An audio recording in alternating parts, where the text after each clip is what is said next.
Welcome to Dollars, Lifestyle, and Charity, a finance podcast for gamers. Romans and I are both money guys, but we're also gamers, so we wanted to put this pod together to help gamers like us with some of their tough money topics that can sometimes feel as hard as a Souls boss. We're talking budgeting, saving, paying off debt, and how to not fall for all the traps life throws at you. Grab a health potion and let's start stacking gold IRL. This is DLC, a finance podcast for gamers. Welcome to Dollars, Lifestyle, and Charity, a finance podcast for gamers. I'm Scruffy, this is Romans, and today we're going to be talking about Steam having a complete and total monopoly on gaming, and they're being sued in the UK about it. So I certainly have my opinions on here, but yeah, we're going to get into it. I'll tell you, Steam has been the malevolent overlord over gaming for 20 years, some crazy number like that. Steam is the makers of CS:GO. They've made a lot of great games. Valve, yeah. Yeah, so Steam is owned by Valve, and Valve made CS:GO. And if you don't know what CS:GO is, it's Counter-Strike Global Offensive. It's one of the biggest PvP games since the beginning of time, at least in gaming's history. Probably, I want to say minimum, I think it's been around 15 to 20 years, somewhere in that neighborhood. And it's still dominant. People still love CS:GO because of the gameplay. I've tried it a little bit. I don't get it. Like, I get it, but not enough to play it for 15 years, and it's the only game I play. But Steam, through that success of that game, made this platform, and for other reasons, they make this platform called Steam. Steam is where all these video games are now available to buy and play. And they've honestly, people are so surprised. Oh my goodness, how did Steam get away with this monopoly? It's pretty much had it since the beginning. Nobody else wanted it. Few people have tried and failed. We could talk through the losers, because I'd love to talk through the losers and why they're not around, because it's really funny. But as it stands right now, Steam is still the top dog. I think they have a couple competitors that we can talk through. Yeah. Because I feel like calling them monopoly is not accurate because of who's out there. It's just Steam's so much better than everyone else. Like, why would you give business anywhere else? Yeah, and part of the lawsuit is why they're the best, and maybe they're we got to talk about the UK, right? So the UK, Great Britain is suing them and taking them to task. I don't think the US or any other, to my knowledge, no other country is messing with it. Only the UK. And maybe for the sake of saying nice things about the UK, because we probably won't by the end of this episode, is one good thing about the UK is that they really do care about their consumers. I got a good buddy in the UK, and we play almost every day whenever we do play. And it's crazy. They actually pay attention. There's a lot of things the UK gets wrong. That's a topic for another day. Don't want to get divisive there, but over religious reasons, UK has a lot of... let's talk about the dumb things they do. The fact that they almost tried to ban knives in London that's pretty stupid. I still think they're trying to work on that. They're still trying to ban some version of knives. And just like guns don't kill people, knives don't kill people. People kill people. But, we'll leave that there. But the one cool thing about the UK is they do care about consumer protection rights and making sure we're not absolutely getting fleeced by corporations. And they've done a lot of cool things. They try and protect children with gambling. There's a lot of good things that they do for consumer rights. And so maybe this lawsuit is justified, but it does seem a little too late, and almost seems a little overhanded, unless what UK found is real, and Steam is actually, for the first time, or at least in a very noticeable way, actually being the bad guy. I don't have anything in the game. I'm excited for the GameCube to come out, their little console thing that they're trying to release. But Steam has been a good overlord. They've been, for someone who's been running the point on PC gaming, they've been kicking butt for years. So it's almost like you're okay with them being... I don't know if we want to call it a monopoly today, but they've been an okay overlord. But I can't wait to see the way the facts play out, and if the UK once again hits a home run for the consumer. And hopefully, if they're right, I hope it bleeds over to the US. I hope if the UK finds something right. And let me tell you, in the history of me saying things, you're not going to hear that very often. That I hope whatever happens in the UK also happens in the US. Let me tell you, ever since we spilled some tea in the old Boston Harbor, I ain't about that.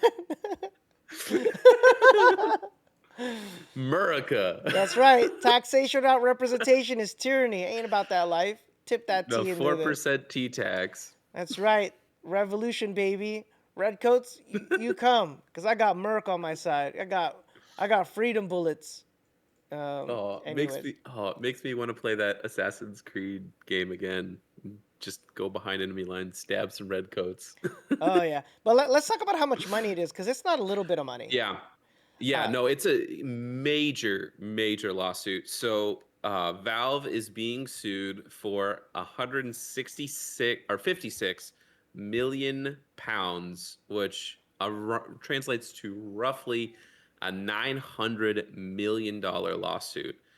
And specifically, what they're suing over is Steam's pricing strategy and platform rules. well, let's clarify, cause I think you said 156. It's 656 pounds. Oh, yes, yes, thank you. Thank you. 656 pounds is 900 million. But for me, I like to round up $1 billion. So you're gonna see the thumbnail. Steam's gonna lose $1 billion to the UK or something clickbaity like that. But they are actually suing for basically $1 billion and 900 million USD. That is a. I don't even. Did they even say how they came up with that number? How do you come up with that gigantic number? Yeah, I have no clue. I think usually for lawsuits like this is that approximating what Steam made by doing these things that violated consumer protection laws. So it are approximately plus some like damages and stuff like that. So what the UK is alleging here is that Steam made 656 million pounds ripping off consumers. And what are the main ways that they believe that they were ripping off their consumers? Do you have those top three? Because I have it, but I don't know if it's the Um, same as what you wrote down. Curious. Well, I'll tell you what I have, and you can rebuttal with what you think you have. So yep, yep. the first one is anti-competitive pricing, that they allege Hmm. that Steam was preventing publishers from offering games at a lower price at GOG, which is another gaming platform, or on Epic Game Store, or possibly other platforms that I like to laugh at because it's such a Hmm. joke, the orange box. The other one was excessive commissions that Steam, and this long time forever. Steam takes 30%. So whatever you price the game at, Steam is getting 30% of that sales price. And I guess UK is just upset that 30% is too much. And I think it's a subjective number. For me as an end user, I don't care what Steam takes, as long as the price of the game is affordable. I don't care, Hmm. because for me, I buy Steam games below $40 all the time. $12, $5. 30% of $5. Oh no, you get $1.50. As me as a consumer, would that game really be worth $4 if they took less commission? I doubt it. I think it's still going to be sold for $5. So that seems to be a fight from within. And then the anti-competitive lock-in pricing, that Valve doesn't allow you to buy DLCs or other games. If you buy the base game in Steam, you have to buy all the DLCs as well through Steam, even though it's a Windows PC game. So, and I think UK doesn't like that. Like, hey, if you buy the base, it's for a PC. It shouldn't have to be through Steam Store. You should be able to buy it from anyone who makes that DLC. So if you can buy the DLC if it's cheaper on GOG or on Epic Game Store, you should be able to buy the DLC there and still play the base game on Steam's platform. So those are Which those are yeah.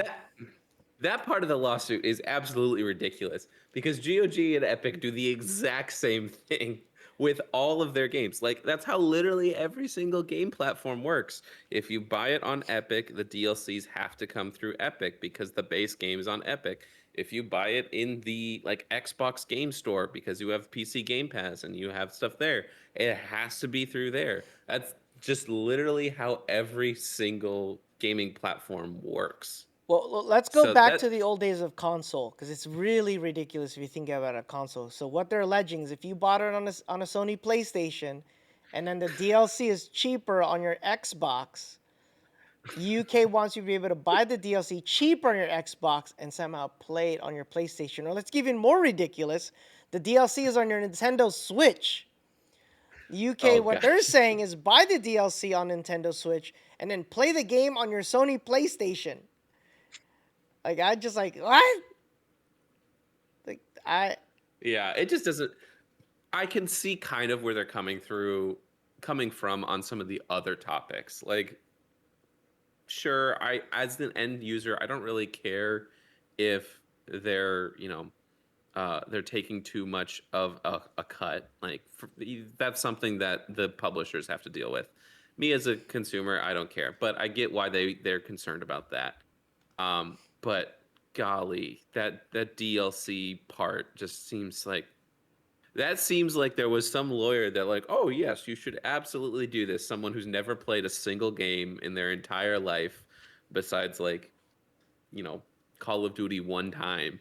Like, and they just don't. It's obvious that that part of it is someone who just doesn't know how gaming platforms work. Like, because that's not exclusive to Valve. That's literally everywhere. and I that would probably be the scary part because if they pull this off, that means why not sue GOG, Epic, and Well, they any don't have any other money. the other losers that are trying to make these garbage platforms that are not fun to play with. Uh, Orange Box. I won't say who they are. I'll just leave it at Orange Box. If you know Orange Boxes, you know who they are. You know your garbage platform and how terrible it is, and you should never make anyone have to use it. But maybe on the flip side, what about Blizzard? What about WoW? They're Mm-hmm. they don't even share anything. You can't even play anything unless it's on the Blizzard portal or all the other portals that are. Mm, There's a lot of games that don't play with other launchers. If you want to play their game, you have to use yeah, their launcher. It'd be Riot's like that too. yeah, interesting how this could unravel very unfairly, but I think the first two are interesting. The first lawsuit about anti-competitive pricing. If Steam really tells these game developers, imagine you're making, I don't know, you're making game A, you sell it for $20 on Steam, but GOG or somebody else says, hey, we'll lower the commission and you can sell your game for cheaper. So you could sell your game for $18 on our platform, but you get paid the same amount. Like GOG or the other platform Hmm. will only take $1 instead of $3. What this is saying is that Steam will tell them, well, then you can't sell your game at all on our platform. We're going to stop selling your game. And because Steam is the leader of the pack, right? I don't know the numbers Yeah, straight up, but assume 90% of all games are sold through Steam versus on GOG or Epic, unless the game is Fortnite, because that could flip the other way. yeah. Fortnite can only be played on the Epic Game Store. You can't even play Fortnite on Steam. So what about the Hmm. reverse? Why can't I play Fortnite on Steam? So it's just very this could have weird ripple effects if it goes through. And the other one is the 30% commission. That's pretty subjective. In some places, like I'll tell you, in real estate, 40% is normal. If I can't make Hmm. 40% on a real estate deal as the main developer, I would question whether it's worth it. And so just different industries have different percentages. Like when back in my day when you got good service, you'd give a 10 or 15% tip and the server is excited. I went to a buffet place, they wanted minimum 20%. And I literally said, I custom changed it and I lowered it back to 10% because I'm like, what do you do at a buffet? Like, and this is just a lunch buffet. This isn't even like a let's pig out type of thing. It's just nice that you just go up there and just get your food and call it a day. But I'm like thinking, why am I tipping you 20%? Like I get up, I walk over, I put the Yeah. food on the plate, I sit down. What you took away one plate and then one and refilled my glass twice? I'm just like, what? You get 20% for that? So I think percentage is just such a relative term, Yeah. and I don't know. I'm okay with 30%. If GOG is charged, and I don't know GOG's rate or Epic Game Store, if their rates are below 30%, if their rates like 15% or 10%, but given what I know about game development and game sales, I have this gut feeling they're also 30%. I have the sneaking suspicion that they're 30% because you know who else is 30%? Consoles. Sony Oh yeah, PlayStation, definitely. Xbox, Nintendo Switch. I'm pretty sure 30% last I checked. Let's say 20. They're somewhere at least 25%. I think they're 25%. So Steam is 5% higher. So again, I don't know if that's going to work. So I'm not down with that one. And then the last one, the lock-in prices, the DLC, that doesn't make sense. So based on what we just talked Yeah. about, I'm not sure how much of this lawsuit's going to work, but it's up to the evidence. Well, UK is gathering yeah, it. so It's Valve mhm. yeah, Valve did attempt to like stop it initially a little bit ago, and the appeal tribunal that Valve brought the case before did approve the case to actually go to trial. So Valve did already try to say this is ridiculous. We're not doing this. But this is going to go to trial unless for whatever reason Valve decides to settle out of trial, which I don't know. We'll see. I've not seen too many of these settle outside of like an actual ruling, especially with the UK. Because the UK, I believe last year, didn't the UK have a pretty substantial ruling on mobile games, if I'm remembering correctly? Uh, on like what kids are allowed to spend on mobile games. I think they were Mhm. putting like a cap or something on it to protect from like because I remember like when I was a kid when Clash of Clans was huge. There was this news story I remember of a kid that ended up spending like $20,000 on gems for his Clash of Clans village because he didn't realize it was real money, so he just kept pressing the $100 gem bundle and getting more and more and more It was gems. on his parents' I, credit I card. I remember that. I remember the parents didn't know it was happening, and the parents had a heart attack. yeah, all of a sudden they get a credit card bill. Honey, did you spend $20,000 on the Apple Store? And it happens quick. For a long time, I didn't realize I signed up for Crunchyroll, and I love Crunchyroll. I think it's great. I just don't have time to always be watching Crunchyroll. But I was paying, I was just paying like I don't know, $8 or $15 a month forever, and it just happens quickly. And you're like, what the heck? And it was hitting my daughter's credit card, and she didn't bother to tell me. So I'm like, what the heck? You're paying for my Crunchyroll. I'm not even enjoying all the sick anime that's on there. There's so much good anime, by the way. What a great time. If you're tired of Hollywood garbage movies, anime is still good. So enjoy Oh your yeah, anime. Yeah. I'm waiting for it all to come out, and I'm debating waiting for the dub or not. But Free Run season 2 just started releasing, Mm. and I'm really excited about that. I still want to go back and finish Dan to Dan because that cartoon's weird and I wanted to know how it plays out. It's yeah, weird is accurate. Yeah. Dan to Dan's got to be one of the weirdest animes of, and yeah, I'm not sure what happens. Anyways, we can't talk about it, or we shouldn't. Let's focus on this. Yeah, so the consumer protections, the UK also does stuff to prevent gambling, and to protect consumer rights. China, I'll tell you, it's hard for me to say good things in that direction as well, but China's been doing some really cool things. China's been doing some really good consumer protection laws, protect their audience. It's kind of sad too. Here in the U.S., one of the things we're not doing well is online gambling. You know, the whole Oh Kalshi gosh. thing. It's just spiraling out of control. People are gambling so much right now in the U.S. You can gamble on anything, whether that guy on TV is gonna change your shirt from red to blue, or it's not a good time for it's not a good time for those who understand the dangers of gambling and being responsible. It, it's a bad time. But so UK, we'll see how this plays out. I'm very interested. I'm very interested to see how this plays out, mostly because the UK usually gives. UK is definitely a FAFO place when it comes to consumer. They really hammer people they mess with. Mm-hmm. So I Yeah. think Steam is really up a creek. I think Steam has to really. I don't know what Steam's play is. Do you just admit guilt and drag everyone with you? Obviously, that's a stupid play. But how do you fight such? I feel like it's a slam dunk. If the evidence is there, you can't. I think they're doomed. So maybe we could talk about what are the benefits if the UK wins Yeah. and this happens. What actually happens to what do I get as a non-citizen of the UK? Do I get any money from this? No, so all the as far as like the proceeds of the uh actual lawsuit, if the UK consumers will actually get some money. If you're not a resident of the UK, you don't get anything. But what you would get is kind of indirect. It is if this lawsuit goes through and Steam or Valve loses, like this is going to very much shake up the gaming like as far as the different storefront and how different game storefronts and platforms operate. especially this DLC thing. Like, I don't see that going through. But if it does, that changes a lot. Uh, because right now, like, the only reason I have Epic is because they give away free games. I've used GOG maybe once because I had a discount code there that I bought a game from. Um, and other than that, I don't think I've ever used it.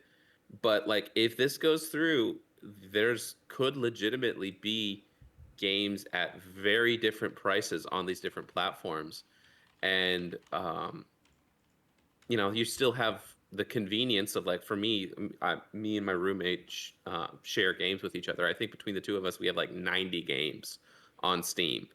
And I mean, how long is it going to take me to play through 90 games? I could do that for the rest for the rest of time. But like, this could very much change how storefronts operate, and Valve would need to change many things about how Steam operates. The question then is that just going to be in just the UK market, or maybe even the EU? And will that make its way over to America? Yes or no? I don't really know. Um, it could be kind of a CYA thing for Steam to do that and implement some of those changes here in the US. But I mean, if I were Steam and I'm getting away with it at the US but can no longer get away with it in the UK, I mean, I would keep operating exactly how I am in the US. So personally, I don't really think anything's going to change for us. I think it's interesting to see what it means for, the UK and potentially the EU. But like, if this goes through, I don't really see them changing anything for domestic markets here in the US. Yeah, I wonder how long this will take. How long do you think this case will take to close? I'm not sure. Legal Uh, cases are so long. a year or two. Well, the good news is UK. So in 2023, they blocked loot crates for people below the age of 18. So the UK did that, Hmm. and China, I think it was a couple years ago, they blocked loot crates entirely for anyone, any kid. So loot crates just basically disappeared in China in every game, and this wasn't just U.S. made games. This is every single game. So China actually did something Hmm. that was good for the world over, um, which is good to see. It's good. It's good to see that Yeah. there is a line drawn where humans matter. So it's good. They don't create a $1 billion uh, monopoly on taking people's wallets for garbage loot crates. If you don't know what loot crate is in a video game, you hit a loot crate, and there's a probability there's something nice in it or trash. In the UK, or at least in China, what they did is they mandated all loot crates have to show the exact chance of winning. So before, you wouldn't know if you had a loot crate chance of getting whatever you maybe had a 1% chance. It's Hmm. straight up gambling. So you'd have Yeah. to open up the crate at least 100 times to get the thing you wanted. China now discloses it, and in the UK bans it if you're below a certain age. So that's just one example. What's Loot crates, funny yeah, go for it. What's funny about that is CS:GO is notorious for that because of all, like, how expensive all the skins for all of the different weapons and knife skins. Like, there's legitimately people that will pay tens of thousands of dollars for this one knife skin that there's like three of in existence or whatever, and it's truly insane. Yeah, it bleeds into They the can't whole do that in the US, but it all bleeds into the craze of the NFTs and that whole thing. Like, oh no, mhm. this monkey is special. You know, you're the only one who can have that Oh monkey. gosh. And I'm like, this is the digital world. Can't I just click copy, click paste, and now I have the monkey too? Oh, but mine has a serial number unique to my monkey, so that I'm the only one that has a monkey. And I'm like, I literally have It's the it's monkey. not fungible. I literally have the monkey on my screen. What are you doing with your monkey that I can't do with mine? Oh, there's nothing different. The only difference is my monkey has its own unique serial number that no one else can take from it. I'm like, anyways, for you blockchain bros and you NFT bros, all that, like crypto bros, more power to you. But I think for the most No, part, a lot, no power to you. yeah, a lot of you are bad actors, scammers. I'm not a fan, but there are a few of you that do it for the right reasons. But man, the vast majority. And if we wanted to go even further, we would even talk about how the internet was born, which is also dark, and how it's still upheld today, and what is the cost of a free internet. Which, again, I'm not a Web3 guy. I never want to gatekeep or control how the internet is made. I like the internet free, But if you really looked at what supports and makes internet free, let's just say two words: Epstein and Island is what keeps internet free. So we'll Yeah. just park that little dark little secret there that everyone seems to conveniently forget. So if you're on the internet today and you enjoy that it's free, uh, yeah, maybe it's ignorance is bliss after all. Let's close this episode up. I guess we'll have to wait and find out. Sadly, because you and I are both non-UK citizens, we will not find out what a British pound is and what it looks like. I've always wanted to see one in my life, but looks like this lawsuit has no effect on us for now. Um, Yeah. And it's going to be a couple months, if not year, till we see any actual kind of result for this. Is my anticipation. Legal battles are always long and drawn out, and there's a reason lawyers get rich because they bill you per hour. So, Absolutely, and it's over 250 buckaroos. So I'm curious to see where we don't have an update on this on the Gabe Cube, but I like Steam overall. I think Steam has been a good overlord. They are clearly the winners, but they're the winners because they deserve it. Other than the fact that they hmm do some shady stuff with CS:GO and the loot crates, not a fan of any of that. But they are really good. Like the platform just works. Easy to add your friends. Easy to find the game. Easy to find the game on sale. oh yeah, I rarely pay full price for video game these days unless I am outwardly supporting that developer and just grateful for the game they made. Then I'll pay full price. hmm But yeah, there's a big Steam sale coming up in April, just so you're aware. There's a big Steam sale coming up in April. There's always a good Steam sale somewhere along the way. There's a summer Steam sale, a winter Steam sale, and the price of these games are great. And the beautiful thing over yeah, PC games versus console games is there are great PC games that are over 10 years old that are actually still fun to play. Whereas a lot of hmm console games, they literally unplayable. Like it's kind of sad. The console gaming is a sad time unless it's a single player adventure game. Then you're good. Usually. Although there's drama hmm there with what Nintendo Switch 2 did and what it's doing with how it's saying games, it's not just Nintendo, it's just that everyone says now you're buying licenses. You're not actually buying the hmm game, you're just buying a license to play.